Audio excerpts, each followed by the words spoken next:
Nanawagan naman ang mga opisyal ng barangay sa mga residente na maging responsable sa pag-aalaga ng kanilang mga alagang hayop, partikular sa mga aso at pusa upang maiwasan ang pananakit at pagkasira ng ari-arian na dulot ng mga hayop na malayong gumagala sa komunidad.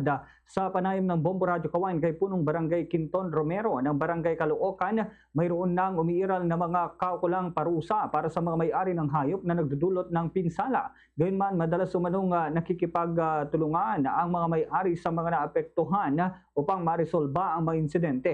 Sa kabila nito, inamin naman ng opisyal na nananatiling malaking hamon ang pagpapatupad ng mga regulasyon dahil sa kakulangan ng tauhan. Anya, hindi biro ang panguhuli ng mga ligaw at agresibong hayop dahil sa nangangailangan ito ng sapat na pagsasanay at kagamitan upang matiyak ang kaligtasan ng mga tauhan at mga hayop. Binanggit din ng barangay ang pangangailangan ng isang lokal na ordinansa na magbibigay ng kapangyarihan sa mga otoridad na manghuli at mang-impound ng mga hayop na pag-alagala sa mga lansangan.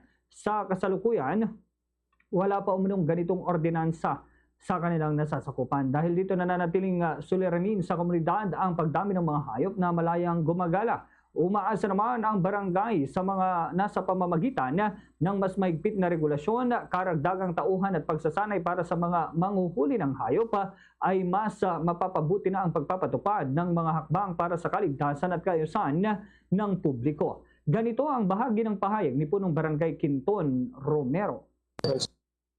Sabli tayo, itali natin yung mga hayop natin upang hindi makapinsala, makapanakit.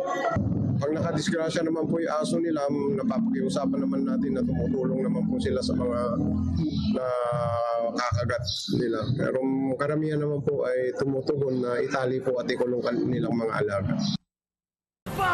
Sa Radyo Bombo!